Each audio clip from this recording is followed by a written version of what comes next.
microscopio? Ok, imagínense que ustedes están viendo el microscopio y esto es lo que ven, o sea, lo que está en la pantalla. Su pantalla es un campo, ¿sí? Entonces, cada que yo veo un campo, cada que yo reviso este campo, tengo que cambiar, ¿sí? Tengo que mover el lente. Entonces, yo con el microscopio tengo la facilidad de estar moviendo ese lente. Ya vi esta parte, bueno, déjame brinco a lo que sigue. Ya vi la parte siguiente, déjame brinco a la que sigue. Y lo estoy observando así campo por campo por campo hasta que termino. Entonces, ¿cuántos campos tengo que ver para yo decir que realmente revise una muestra? Eso sí se los dije. 20. No, más. 100. 100, más de 100.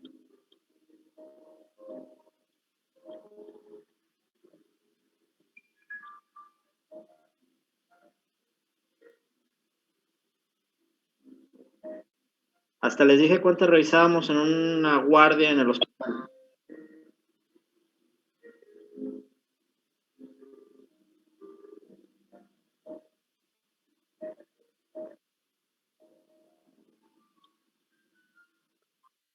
Disculpe, doctor, se me cortó. ¿Podría volver a repetir la pregunta, por favor? ¿Cuántos campos tienes que revisar para decir que revisaste una muestra de baciloscopia?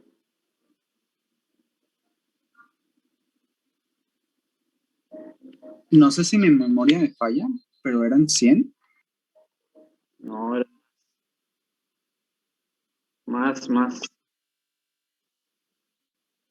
300 campos.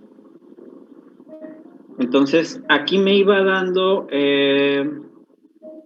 cierta orientación o ciertas facilidades para yo poder decir si esa muestra está bien revisada o no está bien revisada, ¿sí?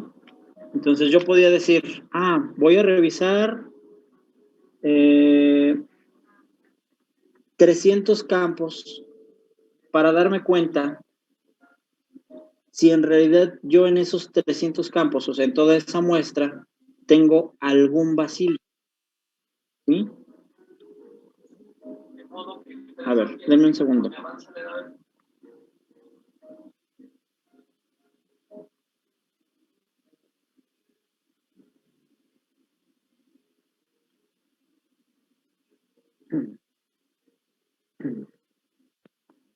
¿Ahí me escuchan? Sí, doctor. Sí.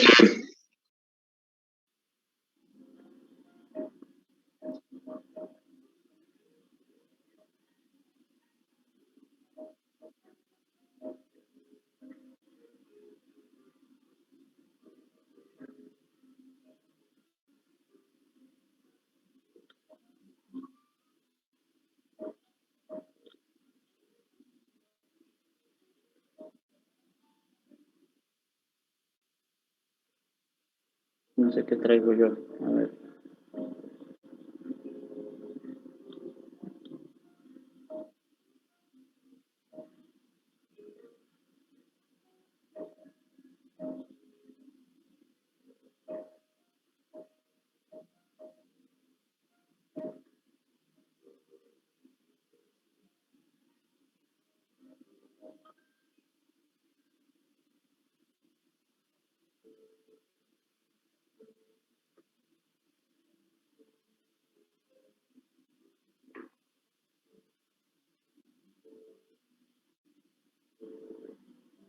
No sé por qué, pero no me deja aquí entrar. Nosotros seguimos la presentación y lo escuchamos. ¿Sí? ¿Me escuchan, verdad? Sí, Doc, sí se escucha. Sí, lo escuchamos. De repente yo no veía la pantalla. O sea, sé que ustedes me escuchan y sé que ustedes ven la presentación, pero yo no veía nada. Pero ya se ve. Miren, esto está muy fácil. Yo tengo que revisar toda la muestra. Yo tengo que revisar la muestra de la tinción de bar que ya realicé, que habíamos quedado que puede ser un Sin Nielsen, puede ser un Kinjo, puede ser un cualquier tipo de tinción, auramina, rodamina, que me sirva para micobacterias. Bueno, entonces, al yo elegir qué es lo que voy a hacer con la muestra, al yo elegir qué tinción voy a utilizar, después sigue revisarla. Y la voy a revisar campo por campo. Entonces, si yo no observo ningún bacilo, tengo que seguir revisando campos, y revisando campos, y revisando campos, y revisando campos, hasta completar 300 campos. Cuando yo complete 300 campos y no vea ningún bacilo, puedo decir que la muestra está revisada y no encontré nada, ¿sí? Pero, afortunadamente, muchas veces no es necesario llegar a 300.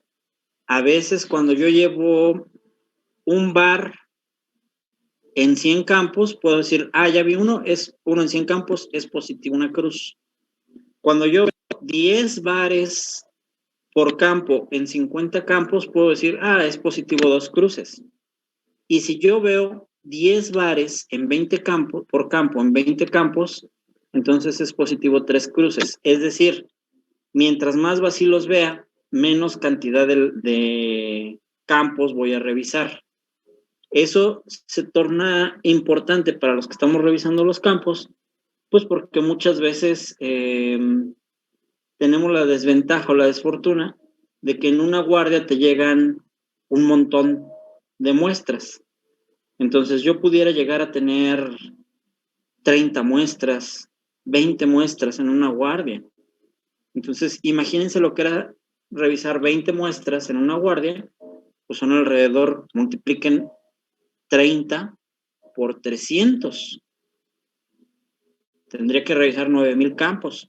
O sea, acabas completamente encandilado de estar viendo luz y luz y luz y luz del microscopio. Entonces era muy padre para uno el poder decir, ya vi un bacilo. Ya con uno que vi me puedo ahorrar 100, 200 campos, ya no voy a revisar 100. Mira, aquí en este campo vi 10 bacilos, ¿no? Pues ya la hice. Ya voy a revisar nada más 50 de esta laminilla. Encontré un campo en donde se ven 10 bacilos. No, pues ya nada más voy a revisar 20 campos y vámonos. ¿Qué traducción tiene eso de positivo, 2 cruces y 3 cruces más allá de las cantidades de laminillas que voy a revisar? Pues muy sencillo. ¿Cuántos bacilos tengo por mililitro de expectoración? Entonces, en 1 mililitro de expectoración, si me reportaron una cruz, voy a tener entre 5,000 y 10,000 bacilos. Si me reportaste 2 cruces, voy a tener 30,000 a 50,000 bacilos. Y cuando me reportas 3 cruces, tengo 500,000 de bacilos por mililitro de expectoración. ¿Por qué estas pruebas no son gold standard? Sencillo. Porque yo tengo o puedo tener menos de 1,000 bacilos por mililitro y no captarlos cuando estoy haciendo la revisión de la laminilla. Eso no significa que no haya bacilos. Significa que a lo mejor son tan poquitos que no los alcanzó a ver. Pues nada más quería eso, como que me quedó ahí la espinita de que a lo mejor no lo tenían tan presente. También les había hecho para qué cultivar y les había hecho que la razón de por la cual cultivo, pues es para poder detectar resistencias. ¿Cuánto dijimos que tarda un cultivo en reportarse, Ana Paula?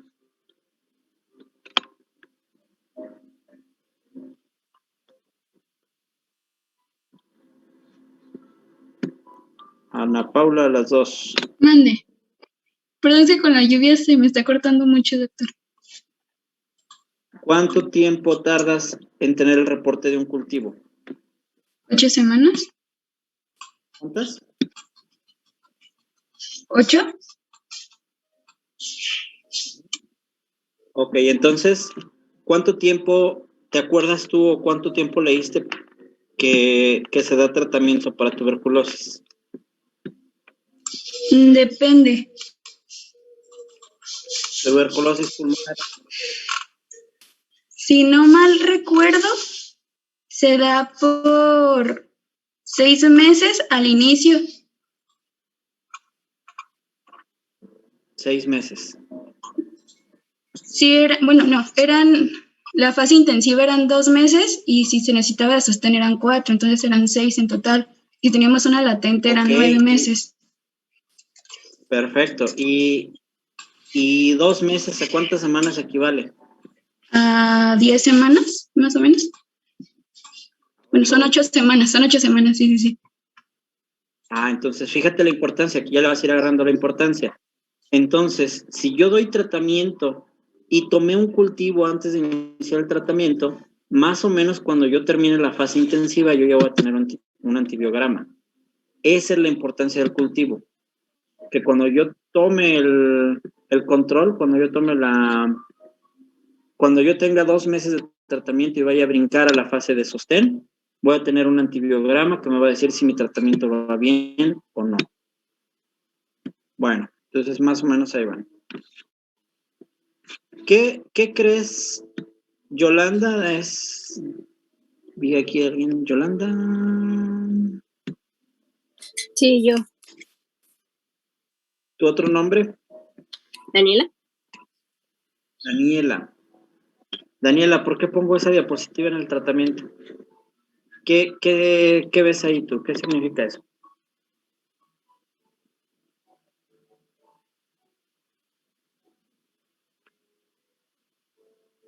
¿Qué es? Así lo evidente, ¿qué es? O sea, lo evidente, pues como dos equipos enfrentándose, por así decirlo. Ajá, ¿cuáles equipos? Ah, pues Perú y México, no sé Ok, ¿en dónde se están enfrentando? en un estadio. Ajá, pero ¿en cuál? Ahí dice todo. Ah, Candlestick Park. ¿Y dónde está eso? Hijo, ay, sí, no, ¿A qué te suena? como Estados Unidos. Ok, ¿y qué opinas tú de eso? ¿Qué tan frecuente es eso? ¿De los partidos? Ujú. ¿Qué tan Pues seguido escuchas que se va a enfrentar México contra X en Estados Unidos? Pues en Estados Unidos no sé, pero sí a cada rato pasan que ya México contra sabe quién. Ok. Bueno, esto es muy, muy seguido. Ustedes saben que el fútbol es un negocio, ¿sí? Así lo ven los directivos, así lo ve pues toda la gente que de ahí obtiene ganancias. Es un negocio. No importa si el equipo tiene un rival de calidad o un rival que no es de calidad, no importa si vamos a tener un partido importante y que va a funcionar o va a servir para ganar calidad. Lo que importa es cuántos dólares recaudo. Entonces, hubo una época, sobre todo hace los últimos, vamos a decir, 12 años, que efectivamente se empezaron a hacer partidos en Estados Unidos, pues porque pagan en dólares, así de sencillo. Entonces, lo de menos era el rival. Entonces, empezamos a agarrar, pues, rivales baratos. Miren, cuando tú llevas a un equipo de fútbol a jugar a algún lugar, cobra, no es gratis. Yo, México, voy a organizar un partido de fútbol en San Francisco, donde está el Candlestick Park. Ahí voy a hacer mi partido de fútbol. Ok, ¿cuánto me cuesta traer a la selección de Inglaterra? No, pues te cuesta 10 millones de euros. Híjole. ¿Y cuánto me cuesta traer a Perú? Pues te cuesta 1 millón de pesos. No, pues tráiganme a Perú. Entonces hago mi partidito. Perú contra México o México contra Perú en San Francisco. Garantizado 60,000 asistentes, garantizado el pago en dólares, garantizado la vendimia fuera del estadio, garantizado el consumo de cerveza, garantizado la venta de banderines y de trompetas y de sombrerotes y de todo lo que ustedes quieran. Entonces esto se vuelve un negocio redondo. Nada más hay un problema. México, tercer lugar de tuberculosis a nivel América, contra Perú, primer lugar de tuberculosis a nivel América. Entonces, estoy reuniendo en un país que no vacuna contra tuberculosis, 60,000 personas originarias de un país endémico de tuberculosis. Dice Alejandra Galván, una fiesta de tuberculosis, así es. Es la invitación perfecta para poder tener transmisibilidad de enfermedades infectocontagiosas que son endémicas de los países de donde es originaria esta gente. Y Estados Unidos tiene una cierta soberbia que yo les había comentado en la clase pasada, porque ellos dicen, la tuberculosis es una enfermedad de países de tercer mundo. Yo les había platicado que la tuberculosis ha tenido muchos estigmas y uno de los estigmas que tiene es considerarlo así, una enfermedad de tercermundistas, una enfermedad de gente poco aseada, una enfermedad de gente pobre, una enfermedad de gente de estrato socioeconómico bajo, que vive en hacinamiento, que vive en condiciones terribles. Bueno, no es cierto. De tuberculosis se puede contagiar cualquier persona.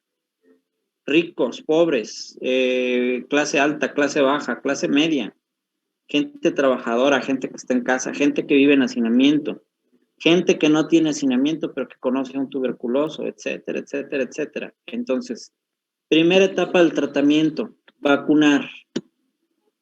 Tienen que acostumbrarse ustedes a fomentar la medicina preventiva. Si yo vacuno a la gente, me evito muchos dolores de cabeza. Si yo no vacuno a la gente, entonces me veo expuesto a que esa enfermedad que voy a contagiarme se manifieste de una forma más agresiva. No es lo mismo tener una tuberculosis pulmonar en una etapa o en una forma incipiente, o tenerla con alguna complicación como una bula, como una caverna, por no estar vacunado, que tener una tuberculosis miliar que abarca meninges, que abarca hígado, riñón, vaso, etcétera, etcétera. Entonces, parte número 1, vacunar. ¿Quién en América no vacuna? Estados Unidos. Estados Unidos no vacuna, dice que ellos no tienen esa enfermedad como endémica, pero cada 2-3 días te hacen un partido de fútbol donde juntan 60,000-70,000 personas que son originarias de países donde sí es endémico. Creo que Estados Unidos debería estar vacunando contra tuberculosis. Pónganse a pensar en porcentaje. Del 100% de la población en Estados Unidos, quítenle ustedes mexicanos, peruanos, colombianos, bolivianos, puertorriqueños, cubanos. Bueno, Puerto Rico ya sabemos que tiene esa situación, pero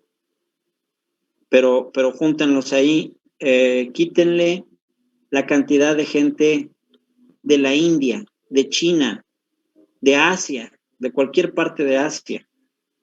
Quítenle toda la gente italiana que es migrante, que ya vive ahí. Si nosotros le quitamos todos los migrantes de países endémicos de tuberculosis a Estados Unidos, yo les aseguro que estamos hablando del 50 o 60% de la población. Entonces, si la mitad de tu población viene de un país endémico de tuberculosis, tendrías que vacunar contra tuberculosis. Creo que el mejor ejemplo de cómo se transmiten las infecciones, pues es ahora con el COVID. Tenemos una cepa que pareciera imposible que llegara hasta nuestro país y en cuestión de días llegó. Si ustedes recuerdan, nosotros veíamos, hay una epidemia en China. Dicen que hay una cepa nueva de coronavirus en Wuhan. Sí, 2-3 meses después estábamos aquí bien atorados igual que ellos. Surgió una cepa nueva en la India. ¿Hace cuánto escuchaste tú, Carlos Antonio Ramírez, hace cuánto escuchaste de la cepa de la India? Como hace unas 2 semanas, yo creo. Y ya tenemos un paciente en San Luis Potosí. O sea, ¿cómo es que se tarda tan poquito en viajar? ¿Porque no hay un control en los vuelos? es imposible controlar a las personas, por la sencilla razón de que hay algo que se llama ¿qué? Etapa asintomática, latente, prodrómica. ¿Qué quiere decir? No, bueno, ¿qué pasa si tú te contagias tú mismo? ¿Qué pasa si tú te contagias de varicela? ¿Al cuánto tiempo tendrías sintomatología?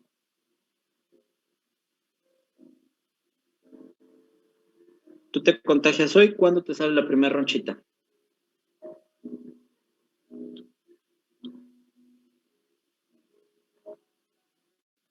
¿Yo? ¿Sí? Era a los 7 días.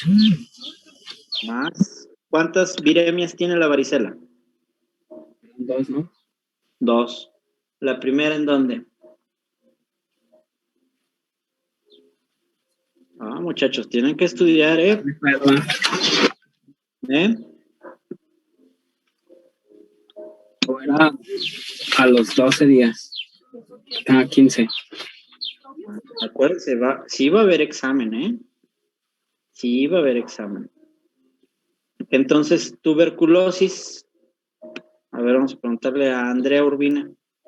Si te contagias de tuberculosis, ¿cuánto tiempo dura la etapa prealérgica? ¿Y cuánto la alérgica?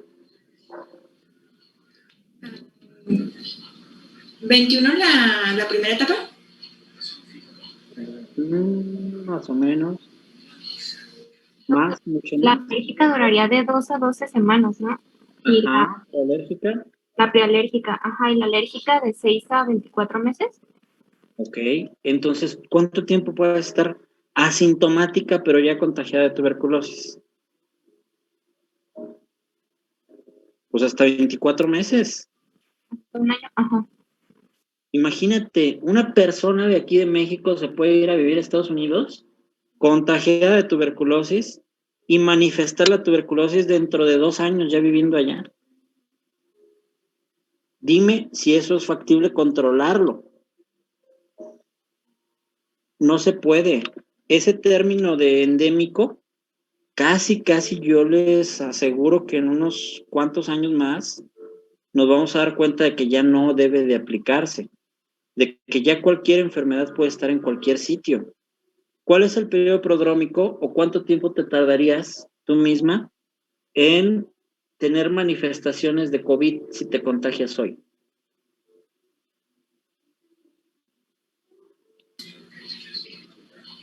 Cinco días, ¿no? Más, Bueno, es de 5 a 14 días. hasta 14 días. Tú puedes manifestarlo desde el día siguiente que te contagiaste o hasta 14 días después de haberte contagiado. Entonces, fíjense en la importancia que tiene eso. ¿Cómo voy a controlar los vuelos? ¿Cómo voy a controlar a la gente migrante de otro país? Si pudo haberse contagiado hoy y hasta dentro de 14 días tener una manifestación. La única forma es como lo hace Israel, como lo hizo Nueva Zelanda, como lo hizo Australia, como actualmente lo está haciendo Japón. ¿Cómo? Bien sencillo. Viene un paciente, viene una persona, viene un turista de otro país, correcto. Voy a tener una lista de las personas que no pueden entrar a mi país. Israel nos acaba de poner en su lista negra. A Israel no puede entrar gente de la India, no puede entrar gente de Brasil, no puede entrar gente de Ucrania, no puede entrar gente de México y no puede entrar gente de ningún país de África. Así de sencillo. Si por algún motivo tú consiguieras una visa y consiguieras apoyo de la embajada, por ejemplo, de Israel para entrar a su país, te aíslan 2 semanotas. Tú llegas, te meten a un hotel y te quedas 2 semanas en el hotel, te vuelven a hacer pruebas y luego ya te dejan salir. Y el hotel lo pagas tú. Japón, antes de la pandemia me habían invitado a mí a una plática a Tokio.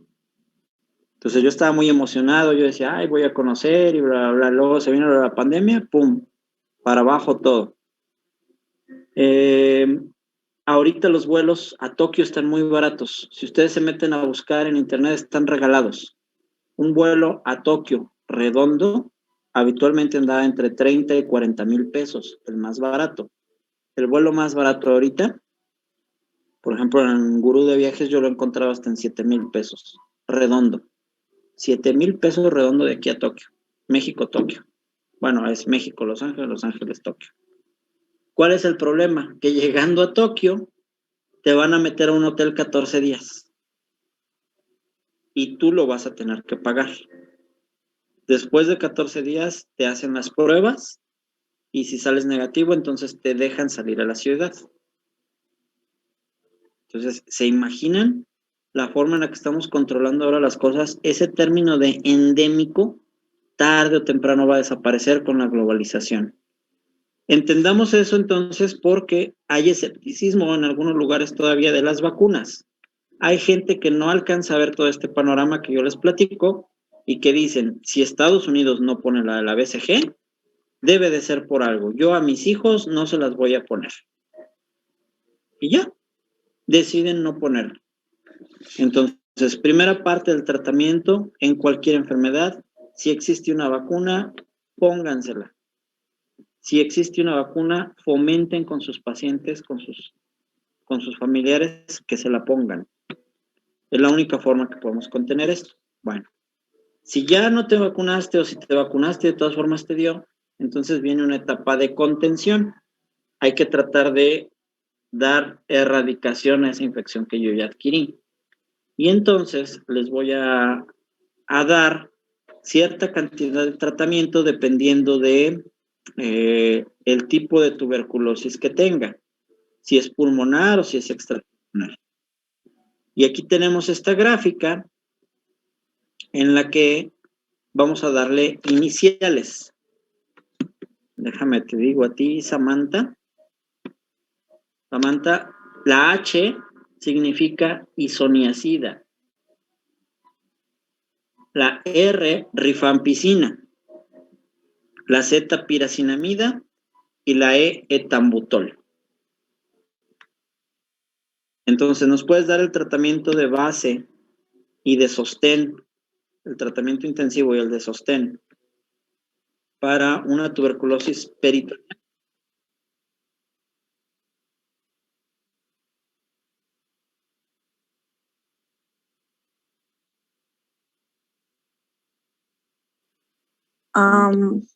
Pues es ese. Ajá, ¿pero qué dice? ¿Se refiere como entre paréntesis los números? ¿Qué le doy? Tiene TB peritoneal. ¿Qué le doy y cuántos meses se lo doy?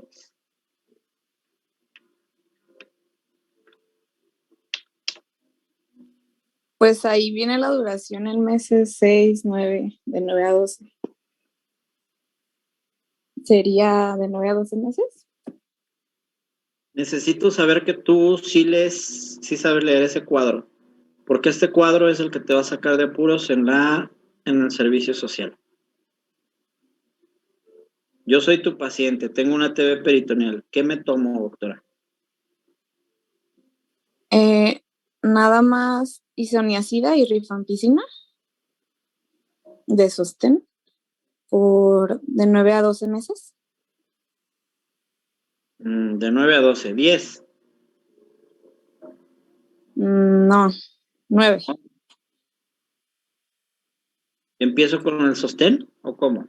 No, creo que se empieza con la fase inicial, se dan los 4. Es que bueno, yo le entiendo así al cuadro.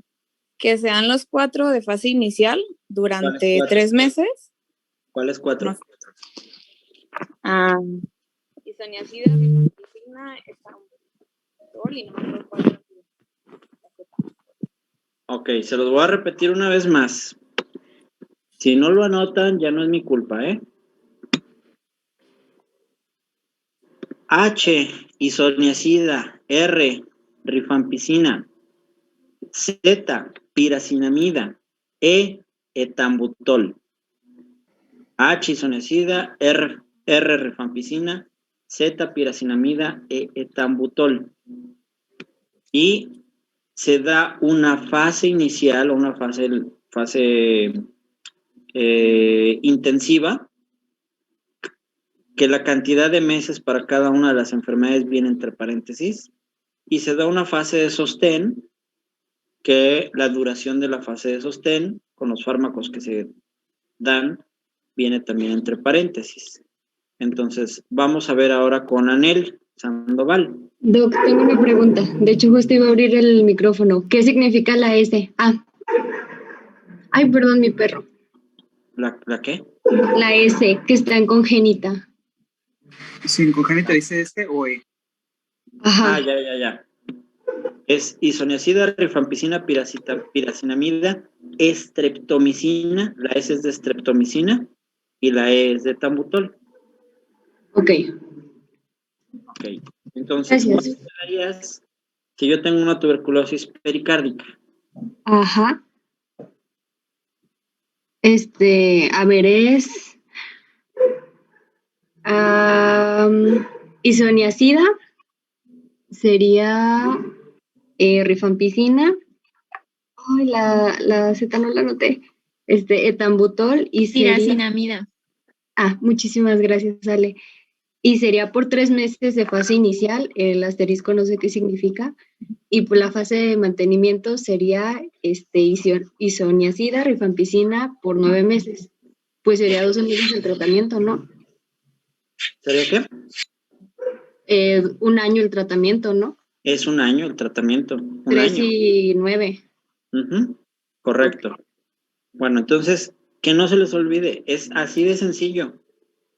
Bueno, para no hacernos tantas bolas, ahorita que ya le entendieron esa tabla, era muy difícil para que el paciente se pudiera tomar el medicamento, porque eran 4 pastillotas que te tenías que tomar 2 veces al día y que te tenías que tomar durante 1 año. Entonces era sumamente enfadoso.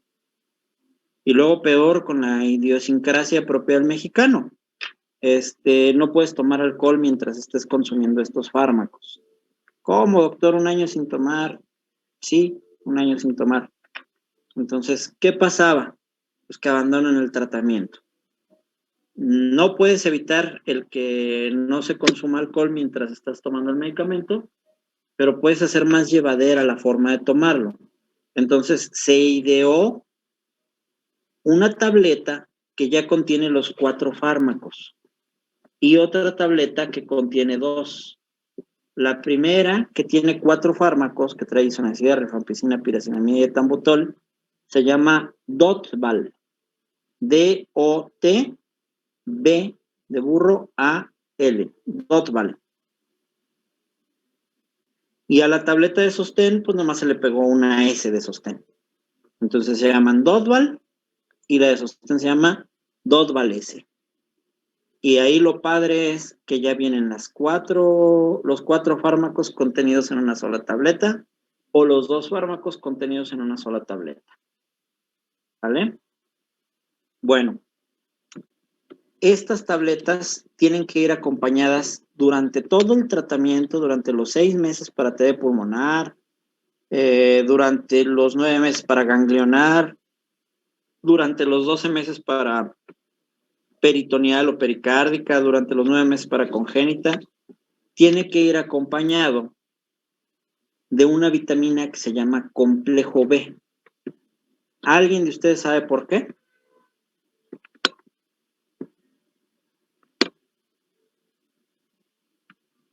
¿O se imaginan? Por la isoniazida, creo, ¿no? ¿Qué pasa con esa, Jonathan?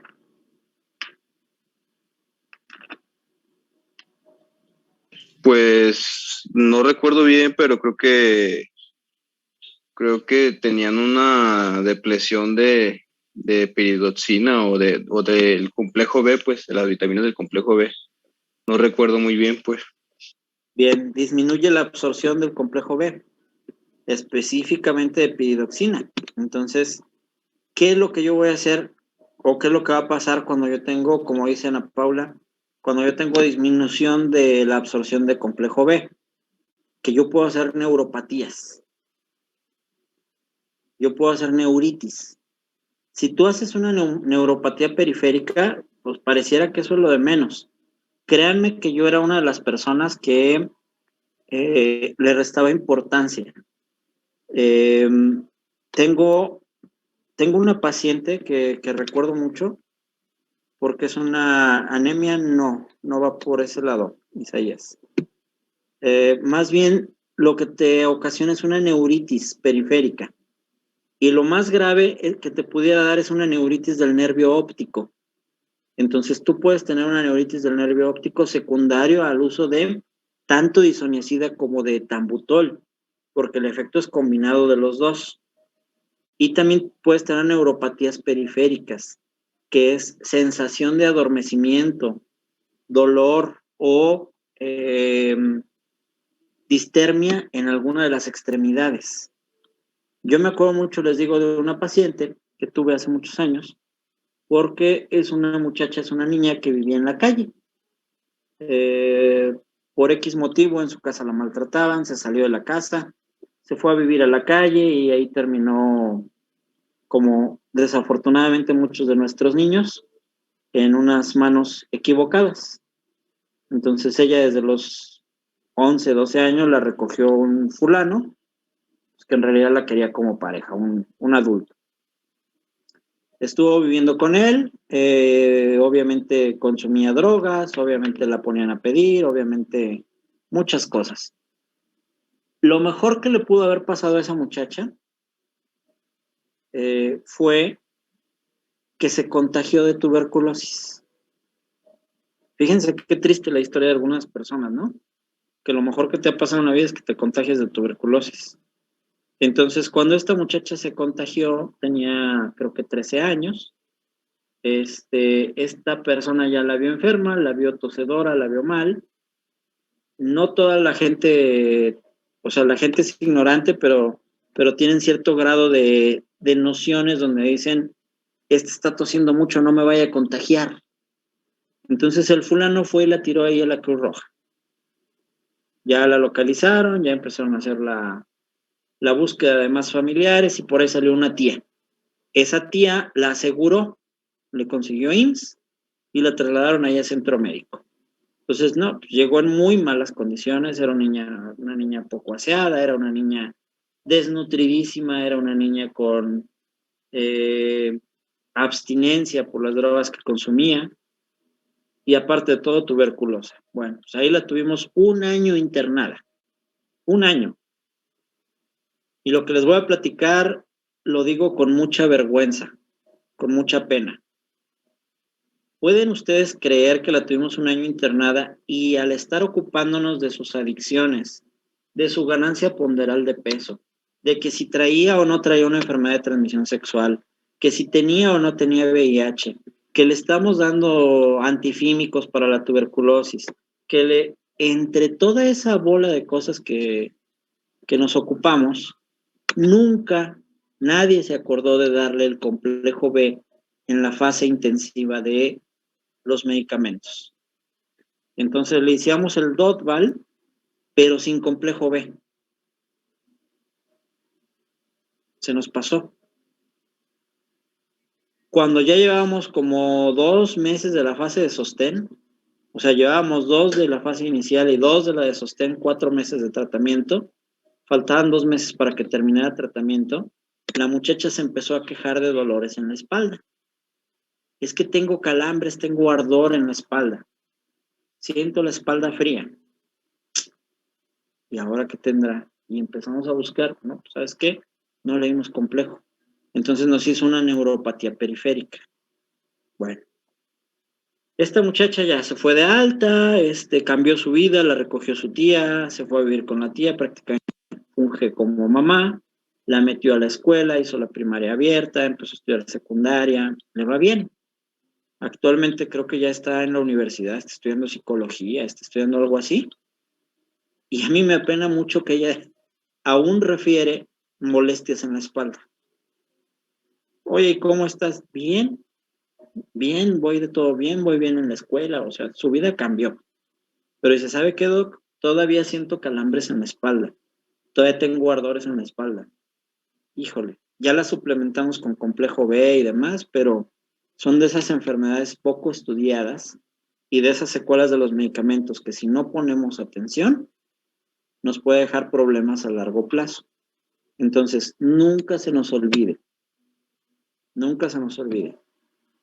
cuando dejemos tratamiento antifímico, cuando dejemos Dotval o Dotval-S, siempre hay que dejar complejo B.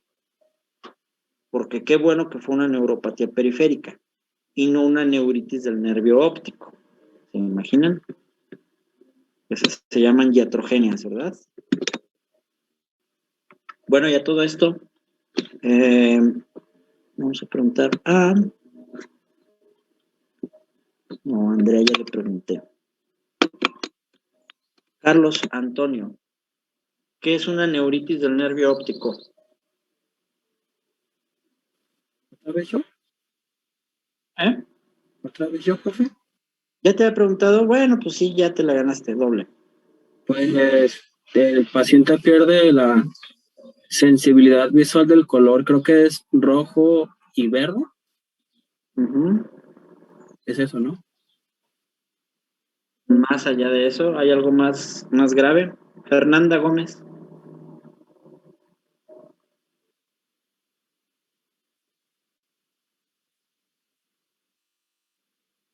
Fernanda a las 2. Fernanda a las 3. Diana Ortiz.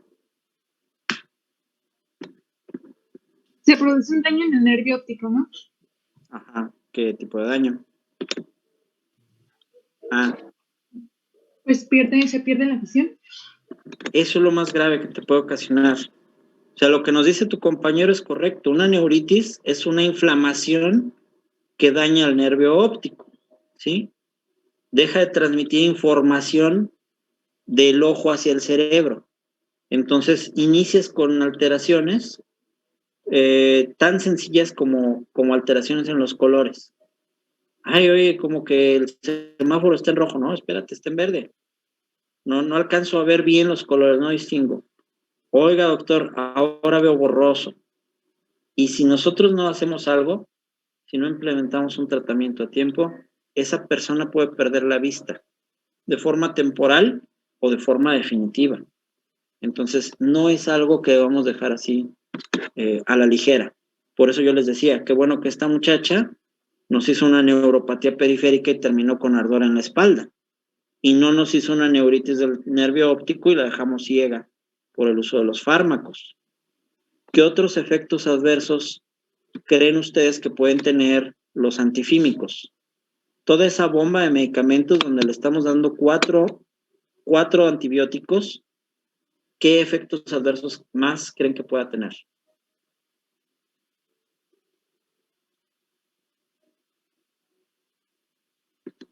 Hepatotoxicidad o nefrotoxicidad. Okay. Sobre todo lo que dice José Luis, Daniel, todos ustedes. Bien. Son medicamentos hepatotóxicos.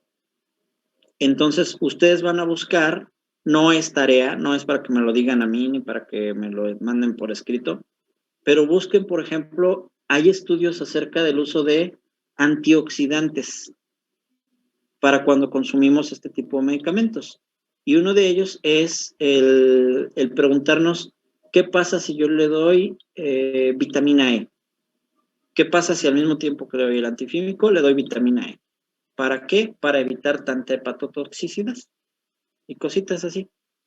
Entonces, nada más acordémonos, todo ocasiona daño. Bueno, quedamos que la gente abandona el tratamiento. Esta tabla no se las voy a preguntar toda, pero sí es importante que ustedes sepan por lo menos el segundo renglón. Entonces, yo tengo un tratamiento primario acortado.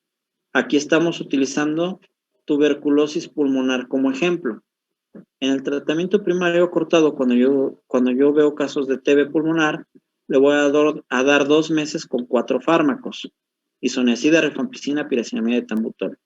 Y luego le voy a dar 4 meses con 2 fármacos, isoniazida y rifampicina.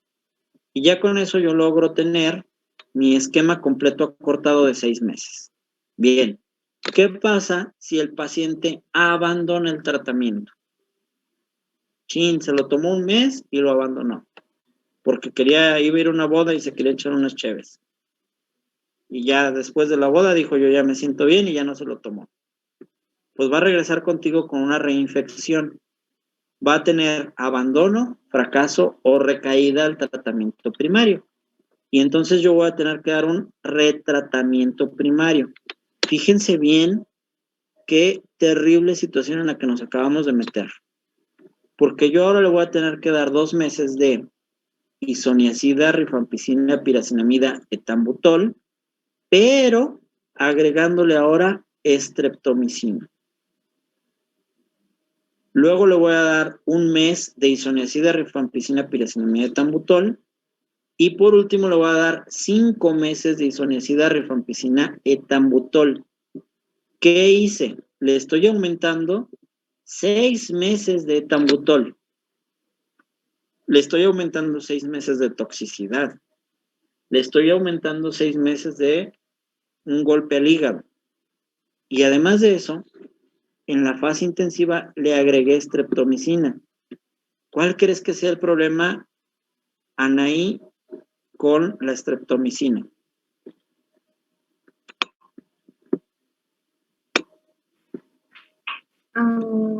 Pues que puede generar hemorragia. ¿Hemorragias? ¿Dónde leíste eso? Ay, no, se me hace que lo estoy confundiendo con... Sí, perdón. Me estaba confundiendo con la streptokinasa. Con la streptomicina, pues, ¿qué complicaciones podría tener? ¿Se refiere? Ajá, es un aminoglucósido. Sí, ya recuerdo, es un antibiótico. Pues a lo mejor diarrea, porque pues estaría barriendo toda la flora. Y Todos esos te barren la flora, todos. Ajá, y como ya dijeron, la ototoxicidad, o sea, daño en el oído. Ok, todo aminoglucósido es ototóxico y nefrotóxico. ¿Sí? Te va a dar ototoxicidad y nefrotoxicidad, las dos. Entonces te puede dejar sin oído y te puede dejar sin riñón. Y aparte de eso, la forma de administración es inyectable. Entonces va a ser una inyección por día durante 2 meses. Creo que si el paciente supiera cuál es la base del retratamiento primario, no abandonarían el tratamiento primario. Y luego hasta ahí llegan ustedes. Pero ya, si aquí vuelve a abandonar, fracasar o a tener recaída porque es resistente la micobacteria, entonces ustedes me van a mandar a mí. Y cuando ustedes me lo manden a mí, entonces yo voy a recibir ese paciente para darle retratamiento estandarizado. ¿Cuál es ese retratamiento estandarizado? 3 meses con medicamentos de segunda línea, seguido de 15 meses con medicamentos de segunda línea. ¿Cuál es el problema de los medicamentos de segunda línea? Que si ustedes observan esas siglas, no se parecen a los de arriba. Es decir, son medicamentos que para empezar, la mayoría aquí en México no hay. Dice ofloxacino, piracinamida, canamicina, ciprofloxacino, seguido de 15 meses de ofloxacino, piracinamida, canamicina. Problema, aquí en México ni canamicina hay. Aquí en México ofloxacino no está ya a la venta. ¿Qué voy a hacer? Pues le voy a tener que estar dando tratamiento alternativo con fármacos que sí hay en México. ¿Cuáles fármacos sí hay en México? Bueno, pues por ejemplo, yo le podría dar 3 meses con piracinamida, acitromicina, amoxicilina con ácido clavulánico, ciprofloxacino. Y luego ya de seguir 15 meses con acitromicina, piracinamida, ciprofloxacino. Y entonces empiezo a utilizar esquemas inventados y empiezo a utilizar esquemas que en realidad no sé qué tanta eficacia van a tener y que muchas veces son inyectables. Yo aquí puedo usar amicacina, yo aquí puedo usar ceftriaxona, yo aquí puedo usar, y son 18 meses con ese tratamiento. Dicen que qué significan los 3 de acá de arriba. Es nada más para distinguirlo del tratamiento intensivo y del de sostén. Si te fijas, acá no aparece. Bueno. Profilaxis. ¿Qué pasa si ustedes están expuestos a un paciente tuberculoso? Doctor, es que mi novia está diagnosticada con tuberculosis, está positiva y yo pues estaba conviviendo con ella todos los días. Ah, ya te hiciste las pruebas, sí, pero salí normal. Únicamente tengo un PPD positivo. Bueno, aquí me dice en esta tablita, ¿qué puedo hacer? Dice, menores de 5 años de edad expuestos a un paciente con tuberculosis activa, con o sin vacunación con BCG, tuberculosis descartada, PPD negativo, radiografía de tórax normal, examen físico normal. En ese caso yo puedo dejar, si no tiene vacuna, aplicarle la vacuna de BCG y darle isoniazida 10 miligramos kilo por día. Adultos, dosis máxima de 300 miligramos por 6 meses. 300 miligramos por día por 6 meses. Niños de 5 a 14 años de edad sin vacunación con BCG, tuberculosis descartada. Aplicar BCG, isoniazida 10 kilo día, dosis máxima 300 miligramos por día por 6 meses. Adultos, misma conducta.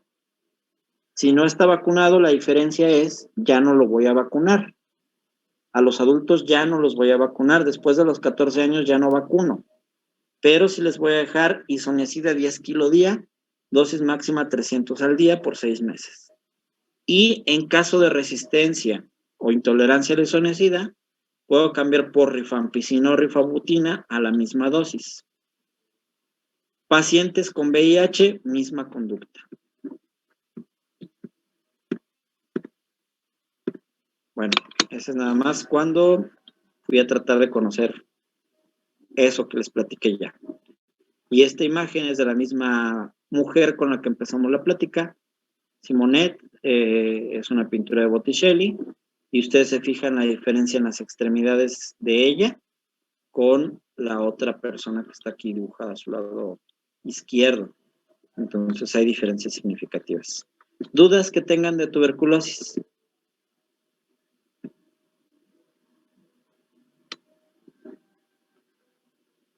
Doctor, en dado caso de los pacientes VIH y tuberculosis, el tratamiento no tenemos que tener más bajo cuidado, debido a que la tuberculosis era la principal causa con VIH. Entonces tenemos que dar un cuidado especial a ellos. ¿Quién habla? Luis Fernando.